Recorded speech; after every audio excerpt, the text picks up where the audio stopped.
de número 45. Gênesis 45, por gentileza.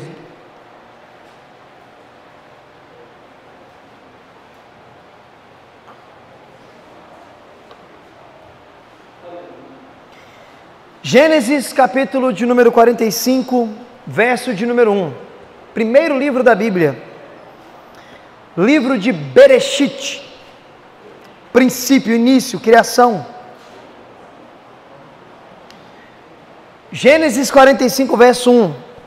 Se você localizou, por gentileza, diga amém. Amém. Coisa boa. Escrito está assim: a esta altura, José já não podia mais conter-se e disse a todos que estavam ali gritando: saiam da minha presença. Assim ninguém mais estava presente quando José se revelou aos seus irmãos. E ele se pôs a chorar em alta voz, a tal ponto que os egípcios ouviram, e a notícia chegou até mesmo no palácio de Faraó. Então disse José aos seus irmãos: eu sou José, meu pai ainda está vivo? Mas os seus irmãos ficaram pasmos diante dele, e não conseguiam responder. Então disse José, chegue mais perto. E seus irmãos chegaram. Quando eles se aproximaram, José mais uma vez disse: eu sou José, seu irmão, aquele que vocês venderam para o Egito. Agora não se aflijam, nem se reprimam por terem me vendido para cá, pois foi para a salvação de vidas que Deus me enviou adiante de vocês. Já houve 2 anos de fome na terra, e ainda há próximos 5 anos que não haverá cultivo nem colheita. Mas Deus me enviou à frente de vocês para a preservação e para os remanescentes nessa terra, e para salvar a vida através de grande livramento. Assim não foram vocês que me enviaram para o Egito, mas o próprio Deus. Ele me tornou ministro de Faraó e me fez administrador de todas as coisas do palácio e governante da terra do Egito. Voltem depressa para a casa de meu pai e diga a ele: assim diz seu filho José, meu Deus me fez senhor de todo o Egito. Vem para cá, não te demores. Tu viverás na região de Gósen e ficará perto de mim. Tu, teus filhos, teus netos, tuas ovelhas, os seus bois e todos os seus bens. E eu sustentarei vocês ali, porque ainda haverá 5 anos de fome. Tu e tua família e todos os seus rebanhos acabarão na miséria, se não virem para cá. Vocês estão vendo como sou próspero?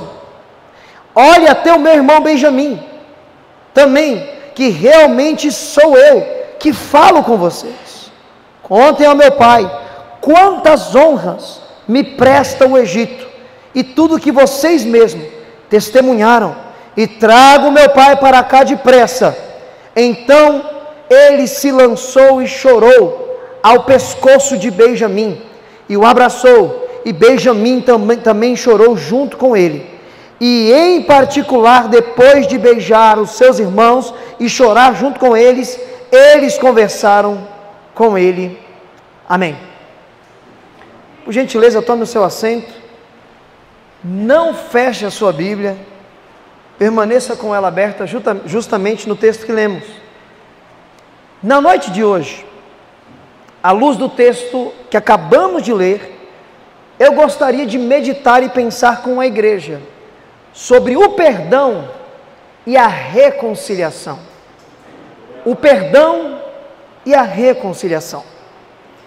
Esse texto é um texto clássico, talvez um dos textos mais pregados ao longo da história da igreja, sobre um dos filhos de Jacó, o grande José.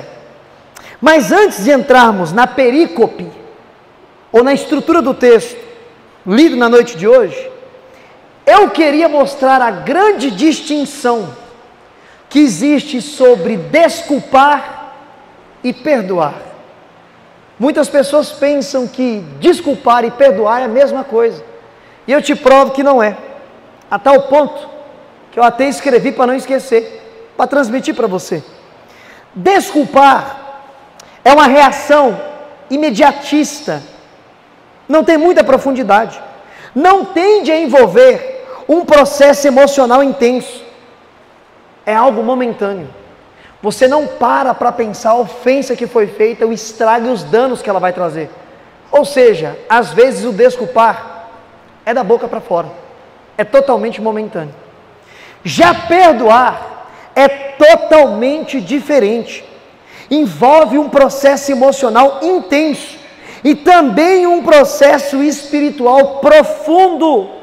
O perdão é reconhecer a ofensa e escolher liberar a mágoa. Está totalmente ligado à reconciliação e à cura interna. Liberar a paz. E isso atinge tanto o que perdoa quanto aquele que pede perdão. Talvez essa seria uma das melhores definições para o perdão. Agostinho de Hipona, um dos pais da igreja, viveu aproximadamente 400 anos depois de Jesus Cristo. Em um dos seus livros, entre os tantos que ele escreveu, o livro chamado Cidade de Deus, que contém 2 volumes, eu aconselho você a ler, um livro extraordinário. Ele abordando sobre o perdão, ele diz o seguinte: o perdão significa não esquecer o pecado, você não esquece a ofensa que foi lhe feita, mas liberar o ressentimento preso e buscar a cura espiritual. Isso é o perdão. Tendo definido junto com a igreja o que é desculpar e o que é perdoar, vamos para o texto. História de José dispensa comentários. Um jovem que recebe uma promessa de Deus, todos nós conhecemos, e quando ele delata essa promessa que Deus mostra para ele em sonho, para os irmãos que deveriam se alegrar, festejar, ficar orgulhosos, na verdade isso desperta no coração dos irmãos a inveja e o ciúme. E aqueles que deveriam cuidar e zelar de José, agora perseguem ele e querem matá-lo. Mas Deus tinha uma promessa na vida desse jovem, e nós conhecemos todo o pano de fundo. É traído pelos irmãos, é lançado no poço, é vendido como escravo, é acusado injustamente, vai para o cárcere. Quase 20 anos se passam depois que ele recebe a promessa, para chegar até esse dia em que ele se revela como governador do Egito. O nosso Deus é o Deus que faz promessas, e Ele cumpre as suas promessas. Mas veja que curioso, Deus fez a promessa, mas não mostrou para José o processo até ele conquistar e viver a promessa.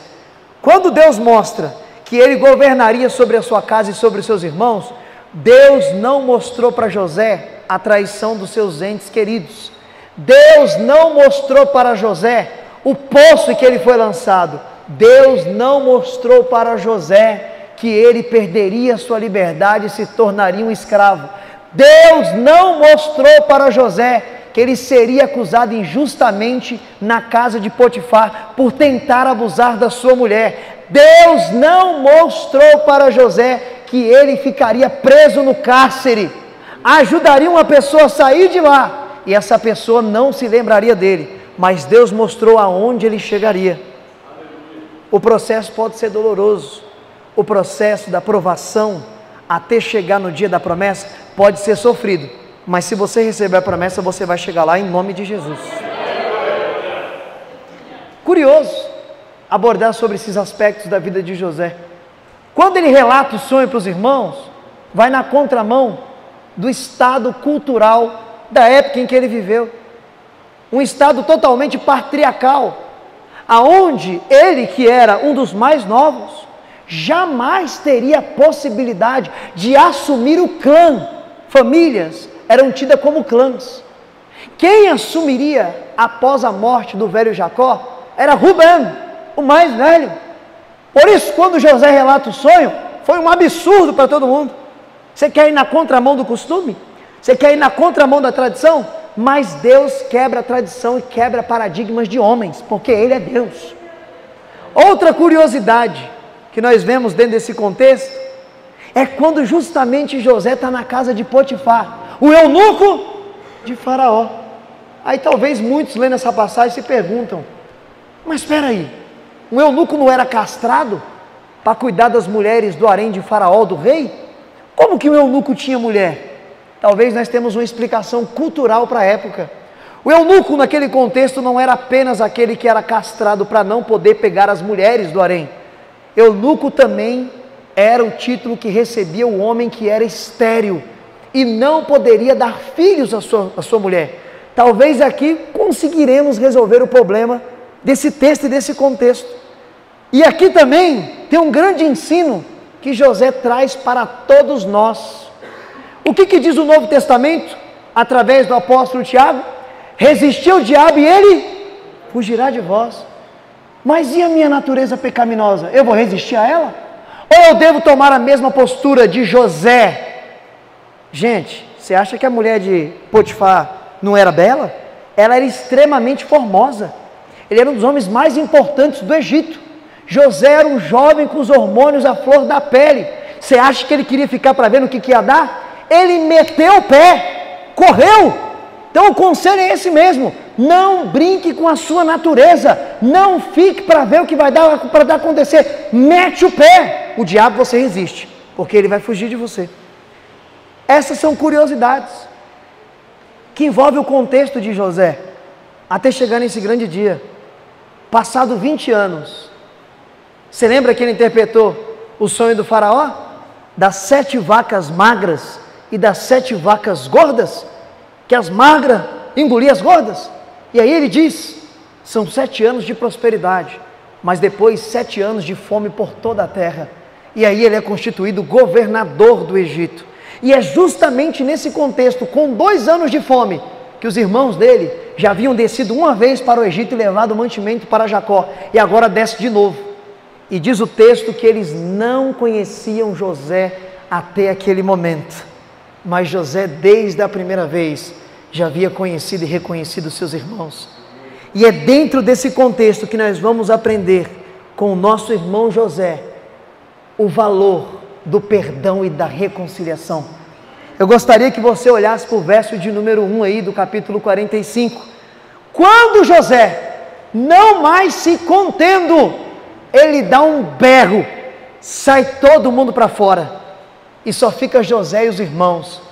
E neste momento em que só está José e os irmãos, acontece aquilo que nós chamamos de olho no olho, face a face. Ele tem que olhar para aqueles que aparentemente prejudicou ele, vendeu ele como escravo, articularam matar aqueles que aparentemente causaram mais de 10 anos de angústia, provação e sofrimento. E agora ele olha olho no olho para que isso seja tratado, para que todo ressentimento, toda mágoa saia do coração dele e ele libere o perdão. Talvez hoje muitos já não querem ter esse momento de olho a olho, face a face, para liberar o perdão ou até mesmo para pedir o perdão. Você pode pegar o celular e ligar e pedir o perdão e liberar o perdão. Mas eu ainda privo e zelo pelo face a face. É totalmente diferente você ter aquele momento de reconhecer que você deve liberar o perdão ou deve pedir o perdão para o seu irmão ou para a sua irmã que você ofendeu.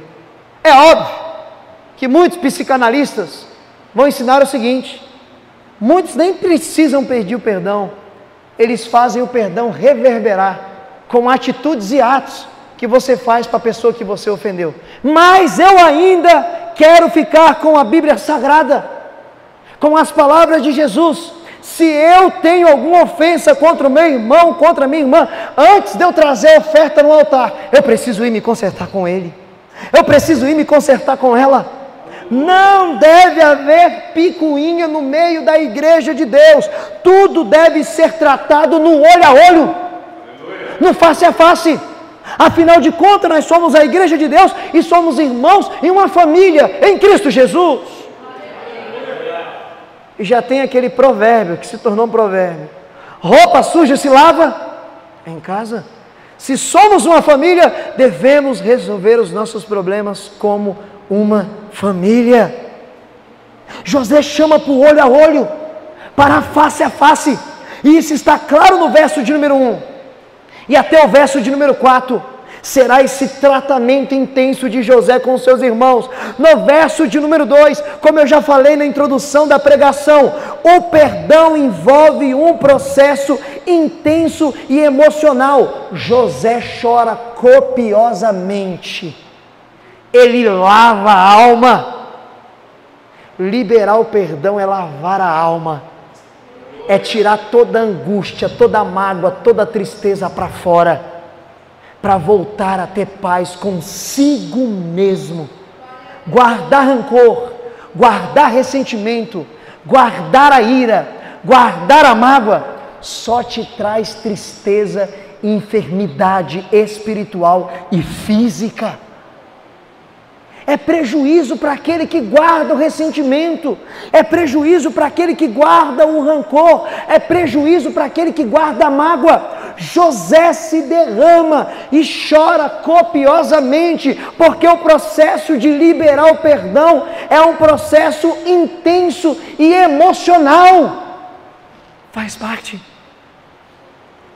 Ele tem o face a face, ele envolve as suas emoções. E no verso de número 3, ele se proclama: eu sou José.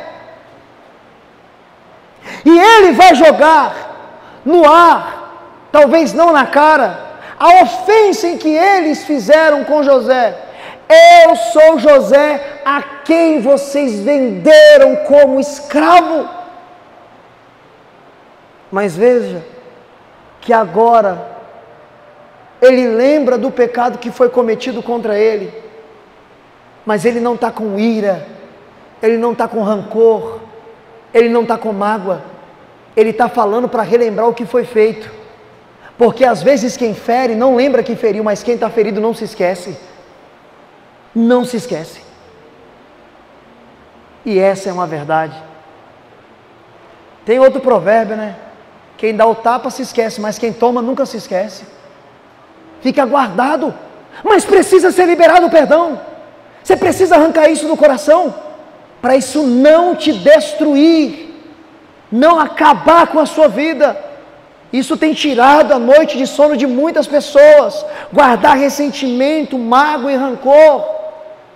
Libere o perdão. Eu sei que é um processo intenso, doloroso, emocional, que envolve choro. Mas olha aí, no verso de número 3, José se revela, surpreende os seus irmãos, fala da ofensa, mas não fala com ira, com o sentido de devolver na mesma moeda, porque essa é uma verdade clara.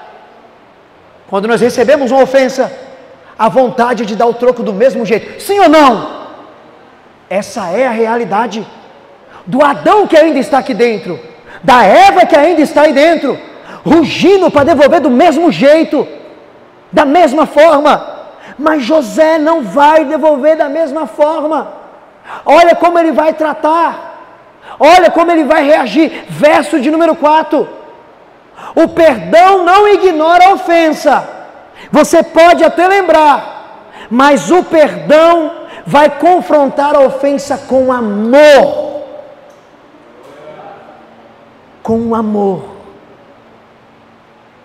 É assim que o verdadeiro nascido de Deus deve confrontar a ofensa, com amor. Deixa eu refrescar a sua memória. Jesus Cristo, Ele ensinou uma grande verdade para os seus discípulos: saberão que são meus discípulos se amardes uns aos outros. mas ele fez isso comigo, não importa, mas ela falou isso de mim, não importa, mas ele fez aquilo para mim, não importa.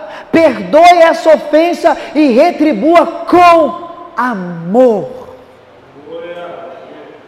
Retribua com amor, porque é isso que José vai fazer. Ele não vai devolver na mesma moeda, ele vai retribuir a ofensa que os irmãos lhe fizeram, com que eles lhe trataram com amor. Segunda seção, que vai do verso 5 ao verso de número 8, olhe para o texto aí, verso de número 5, José vai exaltar a soberania de Deus, e aqui talvez seja a parte mais difícil desse texto, porque José olha para os seus irmãos, que ofenderam a ele, que tentaram matar, que o venderam como escravo, e diz o seguinte: não foi vocês que fizeram isso comigo, que me trouxeram para cá, foi Deus, foi o Senhor. E isso é muito curioso, e preste muita atenção no que eu vou te falar. Talvez isso para mim e para você seja supra-racional. O que é supra-racional?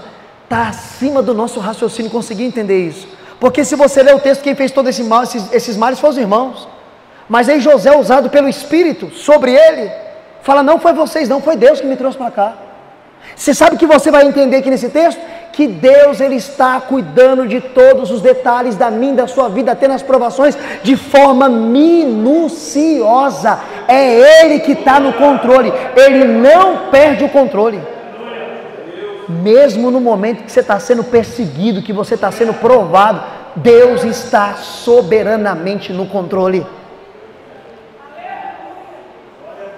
Isso aqui também vai acontecer no Novo Testamento, e é muito curioso.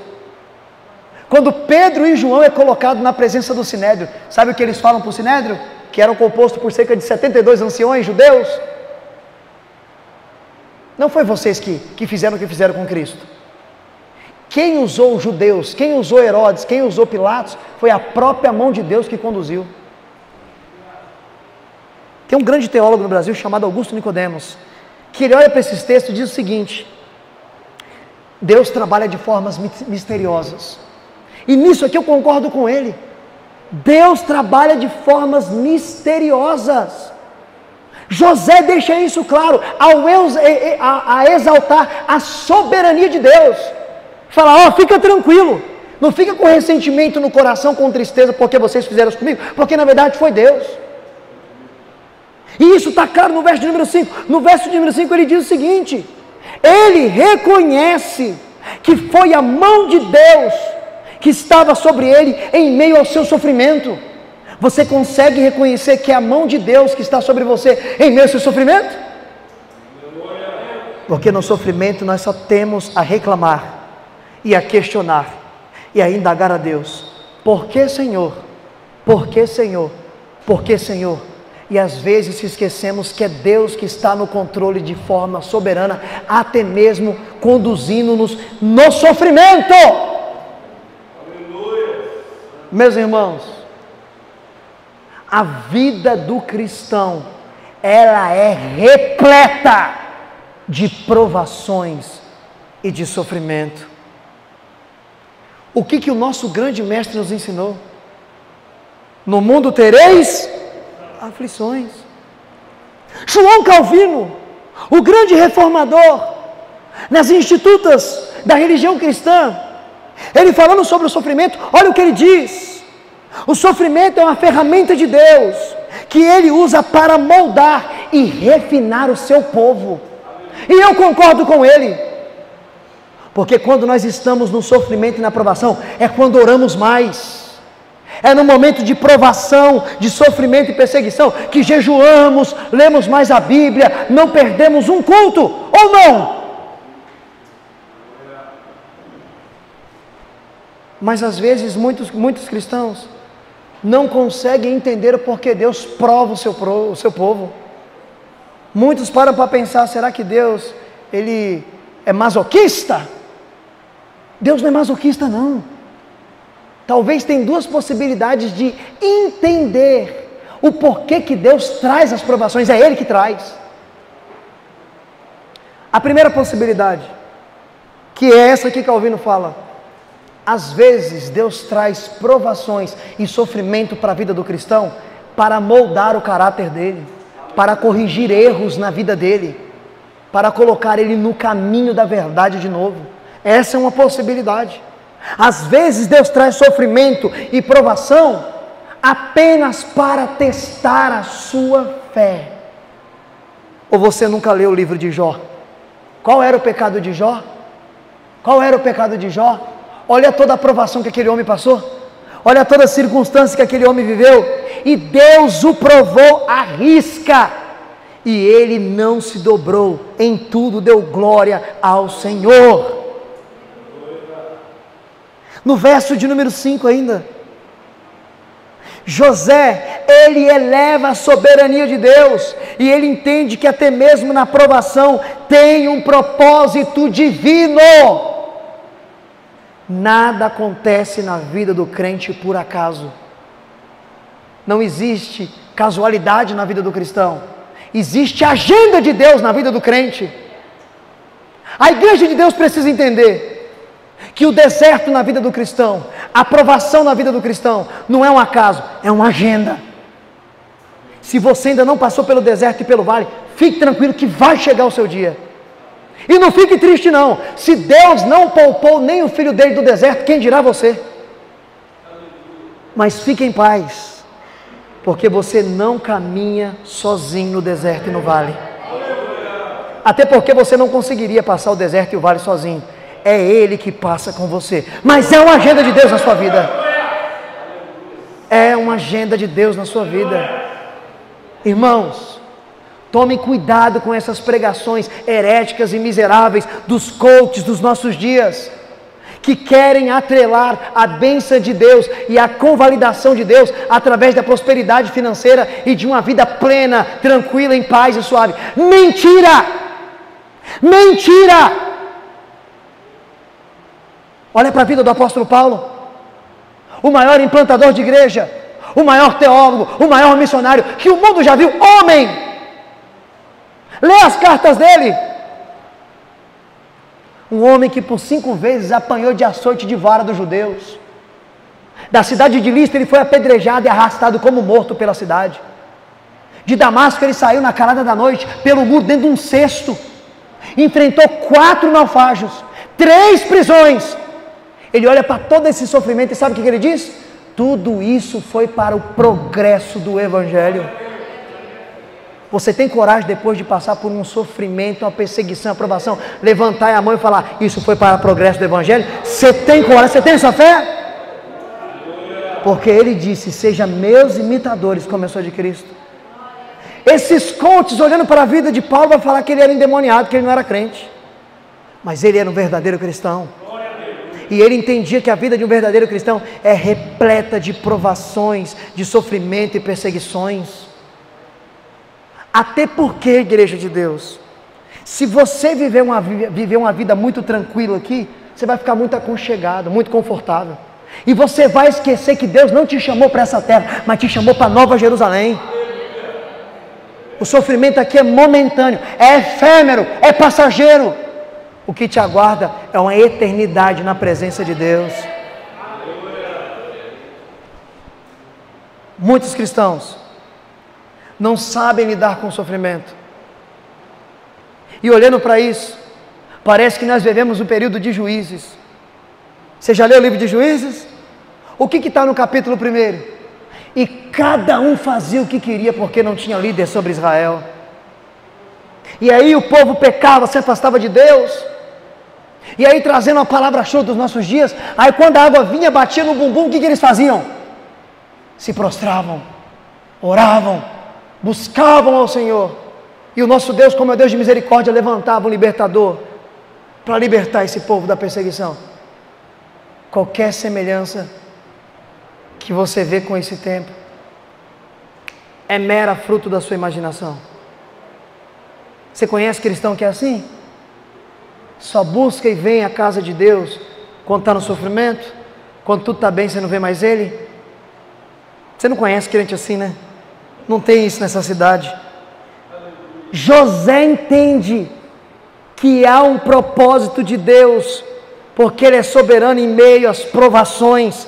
No verso de número 6, José fala para os seus irmãos que tentaram matar, que já tinha passado 2 anos de fome, e haveria mais 5 anos que viriam.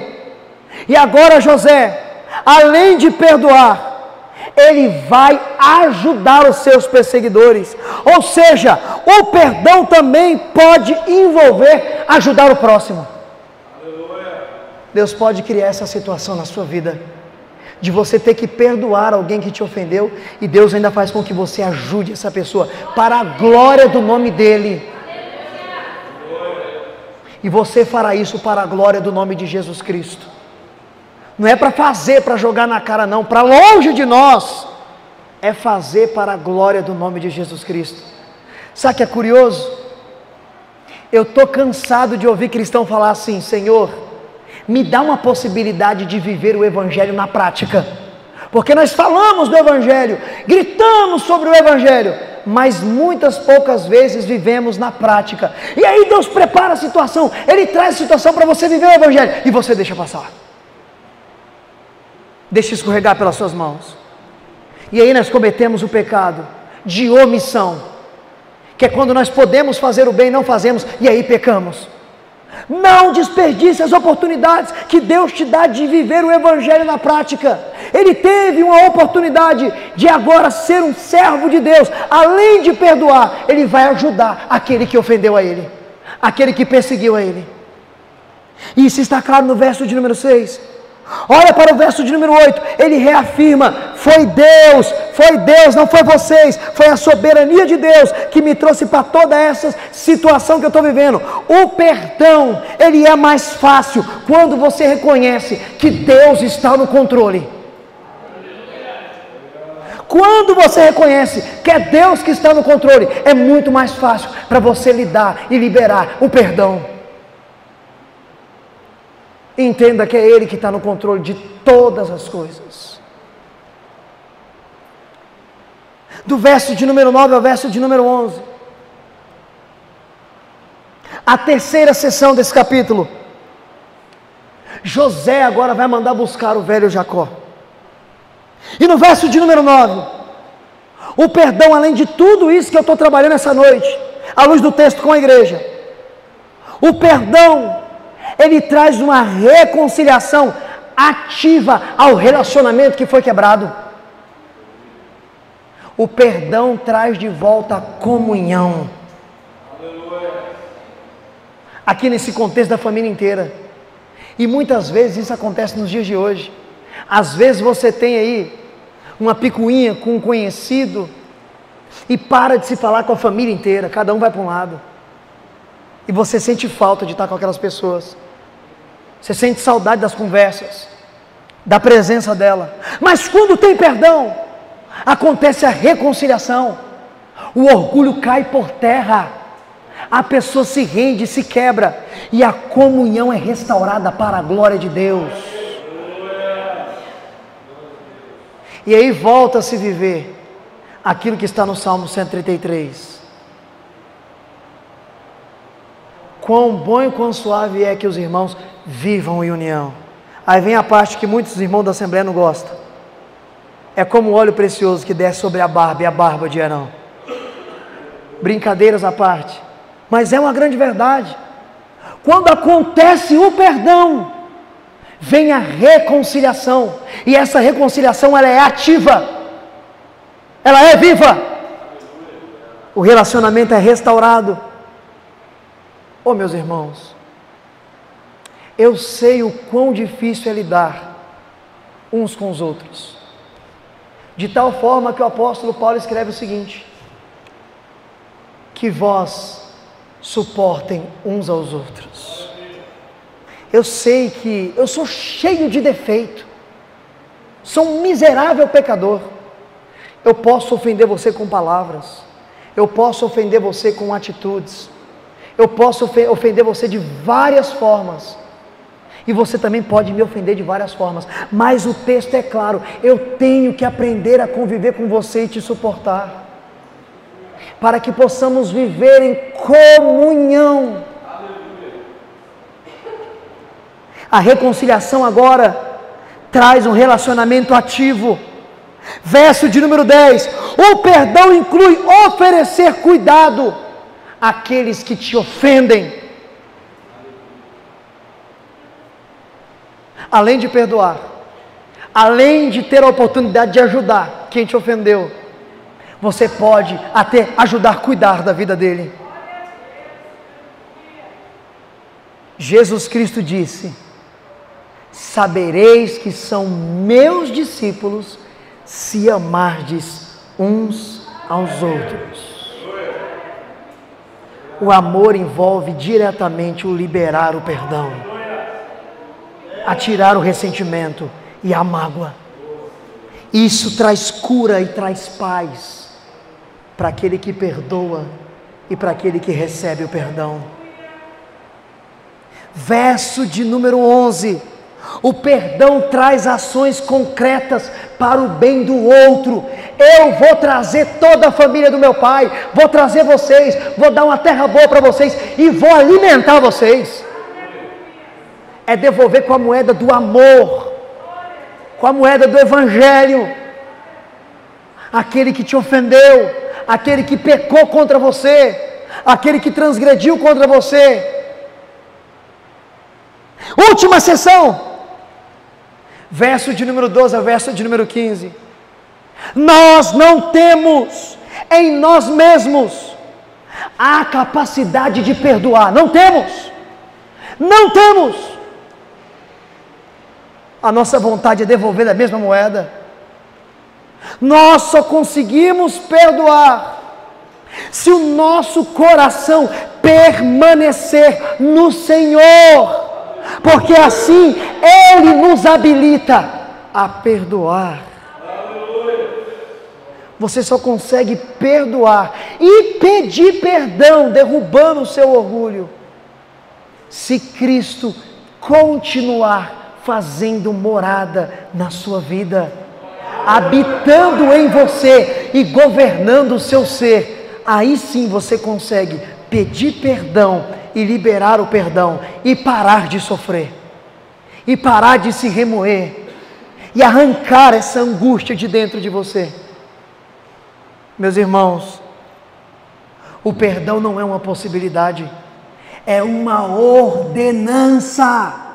É grave isso. O perdão não é uma possibilidade, é ordenança. Se Deus te perdoa todos os dias das suas ofensas que você ofende Ele, através de Cristo Jesus, por que você não pode perdoar o seu irmão quando ele te ofende e peca contra você? Mateus capítulo de número 6 e verso de número 12. Perdoai uns aos outros as vossas ofensas, assim como Deus perdoa as suas ofensas. Isso foi difícil até para apóstolo. Mateus capítulo 18, verso 21 a 22. Pedrão, você quer se encontrar na Bíblia? Olha para Pedro. Você se encontra em Pedro. Uma hora é muito crente, outra hora já está quase desviado. Uma hora está andando com Jesus, outra hora está pescando. Uma hora está falando que vai morrer com Jesus, daqui a pouco está negando Jesus. Muitas vezes eu me encontro em Pedro. E ele fala: Senhor Jesus, quantas vezes eu devo perdoar meu irmão se ele pecar contra mim? 7 vezes? Aí Jesus olha para ele: não 7, 70 vezes 7 por dia, se seu irmão te ofender. Você lembra da parábola do credor? Um homem devia uma dívida impagável. O cobrador, o credor, perdoa a dívida dele. E aquele que foi perdoado, abaixo dele tinha um que devia para ele. Ele não perdoa. Quando o credor descobre isso, chama aquele que ele perdoou e fala: prende ele no cárcere inferior. Você quer receber o perdão de Deus, não quer perdoar quem te ofende? O nome disso é hipocrisia e orgulho. Não deixe que o seu coração seja como uma pedra de seixo, que diz Isaías. Porque se o seu coração for como uma pedra dura de seixo, sabe o que vai acontecer? O que disse Jeremias: a palavra de Deus é como um martelo que esmiuça a penha. A palavra de Deus vai quebrar esse coração duro e vai transformar num coração de carne, para que você seja habilitado a perdoar quem te ofendeu e a liberar o perdão quando Deus trouxer até você a pessoa que te ofendeu. Porque nos dois polos nós temos dois tipos de pessoas dentro da igreja. Isso é um absurdo, mas eu já ouvi. É um absurdo, mas eu já ouvi. Eu tenho dificuldade de perdoar. Me desculpe, você precisa rever o seu cristianismo. Será que você realmente nasceu de novo? Como assim você tem dificuldade? Se você é nascido de Deus, você é habilitado por Jesus Cristo a liberar o perdão.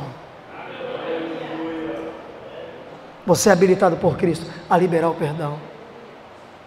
Mas do outro lado da corda tem aquele que fala: eu tenho dificuldade de liberar o perdão. Se você nasceu de novo, você é habilitado por Cristo não só a liberar o perdão, mas retribuir isso com amor, confrontar isso com bondade, ajudar aquele que te ofendeu.